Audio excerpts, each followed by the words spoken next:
Resolution hit the Tribeca Film Festival in 2012 and was released in 2013. I first saw it in March of 2015. My then roommate and I are both big horror fans, and we ended up landing on it when looking for something to watch on Netflix. Neither of us knew anything about Resolution, apart from whatever description Netflix had up at the time. This is the current synopsis up on Shudder, where I rewatched the movie this month, altered a little to remove what I'd consider a small spoiler. In an abandoned cabin, Mike stages a risky intervention to force his friend Chris off meth and into rehab.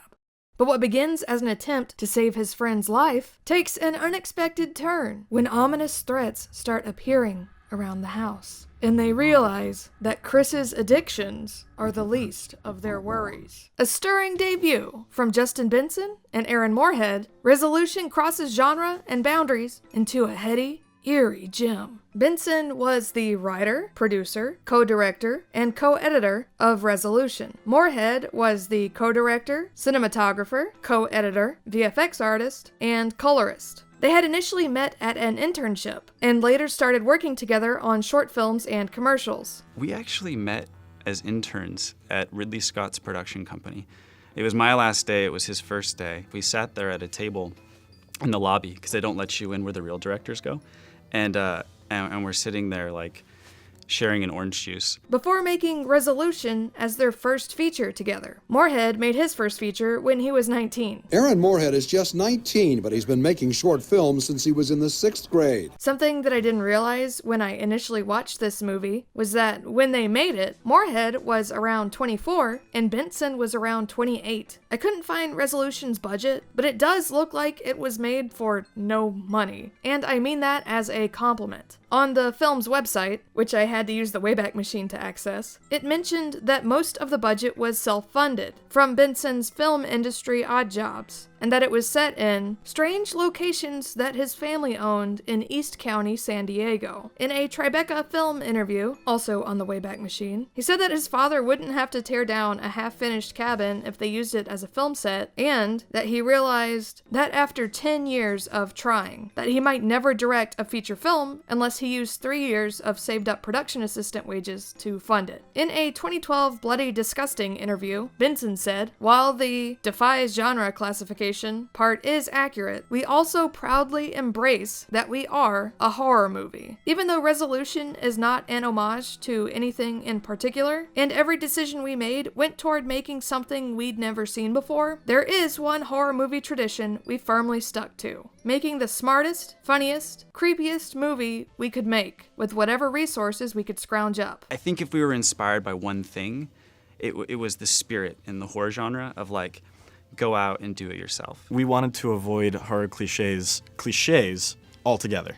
However, horror tropes, like things that would just kind of come back again and kind of hearken to them, we wanted to embrace as much as we can so that we make a palatable and fun to watch film. When my old roommate and I chose a random movie to watch years ago, I had no idea I was being introduced to what would become one of my favorite horror films. In a film made by two ambitious young men who had, and still have, a clear love of the medium of film and the craft of filmmaking, and who had a drive to create something new and strange that is also a joy for longtime horror fans. Resolution is a no-budget meta-film that plays with horror cliches and with form. Not only film form, but narrative form in general. And there are small experiments here and there with other art forms within it. It's meta-storytelling about film and the nature of film spectatorship told through a couple of different mediums through one film. And additionally, it's a little bit of a creepy puzzle for the viewer to solve.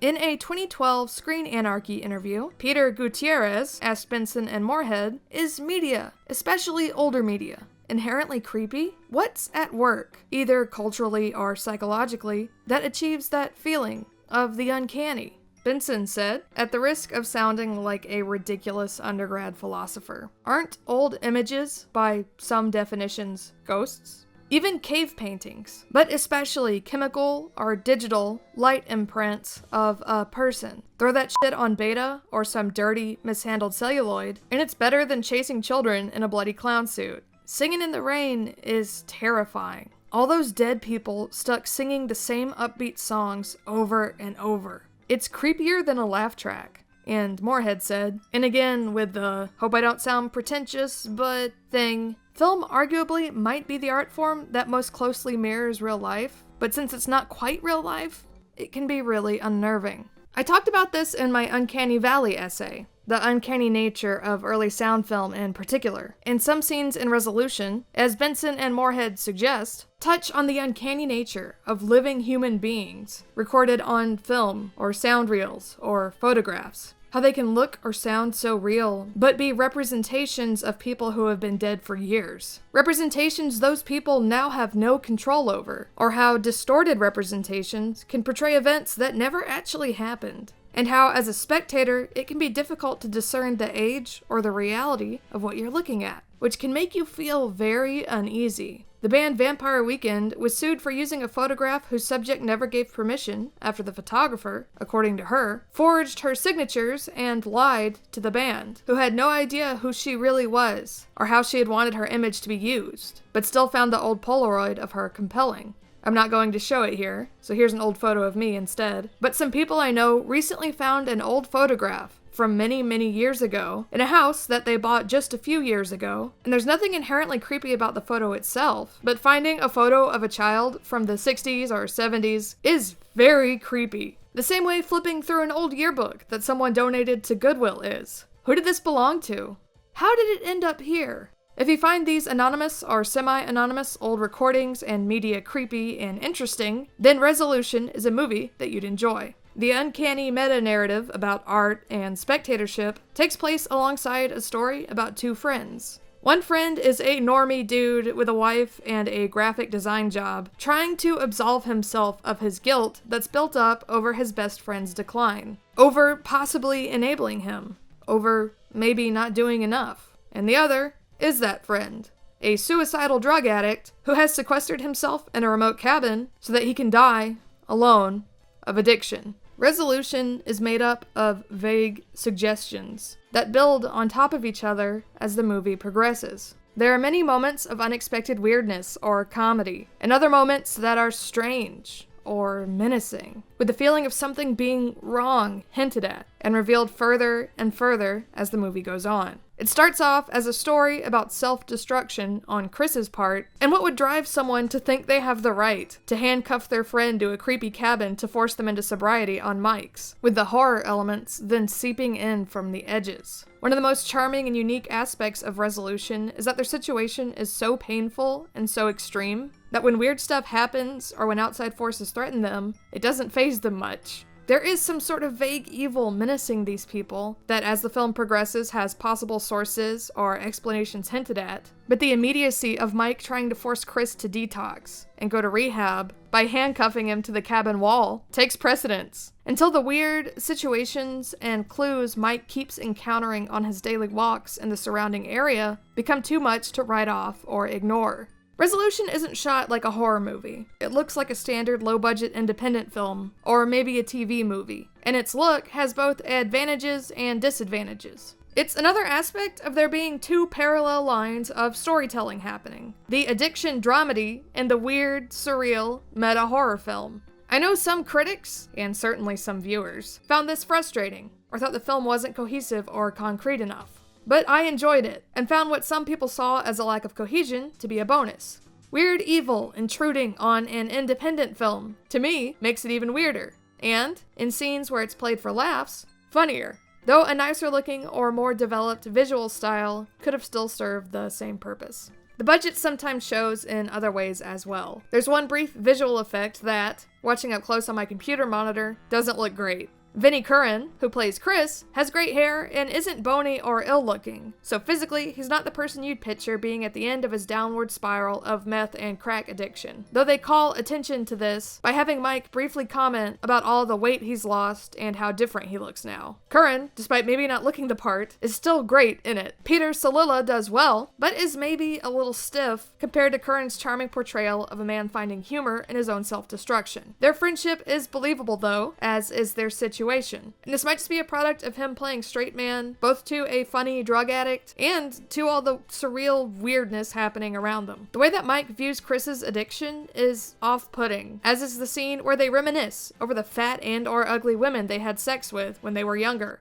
and how embarrassing those memories are. How relatable and funny. Am I right, fellas? But both threads are explored deeper and with more nuance as the film progresses. The dynamic between Mike and Chris reminds me of David and Jack in An American Werewolf in London. Not in how their story plays out, but in their personalities. Chris is an endless source of both comedic energy and desperation, and he's less engaged with the strange clues and occurrences popping up around them, and more concerned with getting out and finding more meth or crack. To counter his depressed, resigned comic relief, Mike is more focused on survival, both his friend surviving his addiction and the two of them surviving whatever is happening. Resolution also reminds me of some low-budget sci-fi movies I saw years ago, where the ideas on display hint at more than what the budget allowed, like The Man from Earth, a movie that felt contained and cheap and a lot like a stage play that I still really enjoyed. Are they maybe time travel sci-fi? Maybe not. Low-budget rom-com Happy Accidents, which was one of the standouts when I watched a ton of Vincent D'Onofrio movies about a decade ago. Benson and Moorhead's work also almost has a Shane Carruth vibe to it, especially Spring, their sci-fi horror romance film, which has a more developed and accomplished visual style than Resolution does. I think it's unfair to compare anyone, living or dead, to Shane Carruth, and you won't find that same achingly beautiful, ultra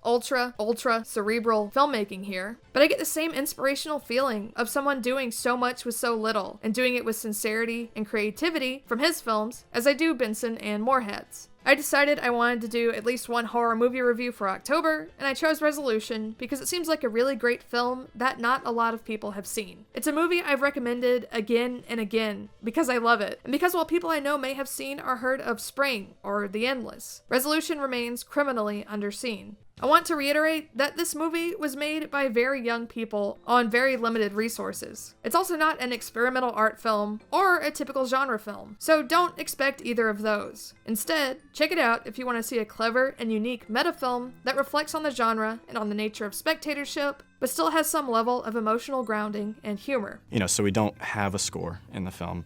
We don't have things that suddenly come up and scare you all of a sudden, but we do have something that kind of gets down in you. Resolution feels like something incredible I would have seen at a festival, then not have been able to remember the name of. Or like an obscure, unmade script I'd be sent from a friend, or see on some weird Web 1.0 website. Their then inexperienced shows. A couple moments verge on being goofy or film schooly, and they seem to have limited experience with people with real-life addiction. But the film as a whole is brilliant. Benson and Moorhead had more resources than a lot of people. Not everyone has access to internships or weird properties to film a horror feature on, but they definitely don't seem to have been the product of rich families or Hollywood nepotism. Their work, Resolution in particular, reminds me that even with limited resources, you can make something really great, and something dark and sad and funny and strange that also expresses your love and respect for a genre and for a medium. The easiest movie to compare Resolution to is one I'm not going to mention in the review,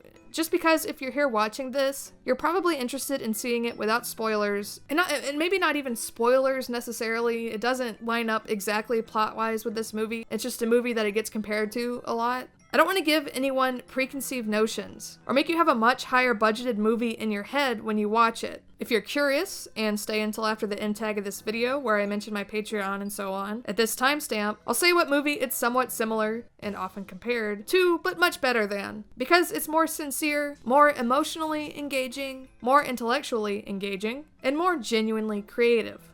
I watched Resolution on Shudder, but in the US at least, you can rent it for like $4 on a few different platforms. Something worth noting that I had no idea about and found very disappointing is that Shudder does not offer closed captions as consistently as other platforms do. So if you need or prefer subtitles on your films, you'll have to look elsewhere. Benson and Moorhead do have a brief cameo in Resolution that I don't want to spoil, mostly because their scene is unexpected and hysterical. But I think that those same characters are brought back in their much newer film, The Endless, which I haven't seen yet, and I am excited to see soon. I definitely recommend Spring as well. I thought about doing some kind of combination triple review of all three films, but I feel like their work is dense and interesting enough, and there are enough interviews they've done and weird shorts and promo material they've made and put online, for me to make a full-blown essay on them and their work in the future instead. So hopefully some of y'all will take my endorsement to heart and watch Resolution and watch it all the way to the end. Because what a film it is, and what an ending it has.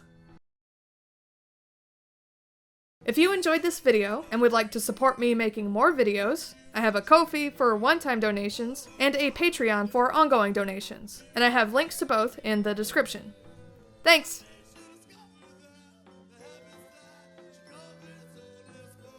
The movie is Cabin in the Woods. It's even on this poster that I found. It's sort of similar to Cabin in the Woods, and I have said that on Twitter, I've said that elsewhere as well. But I don't want people to go into this and think, oh, it's like it's this way. It's like, it'll be just like this movie and expect something huge and really elaborate. Whereas this is a much smaller film and a much less, oh, look at how clever I am film. It's a lot, like, genuinely weirder, and I just enjoy it much more than I enjoy Cabin in the Woods. I'm not a big Joss Whedon fan. Okay, okay, I have other videos to work on.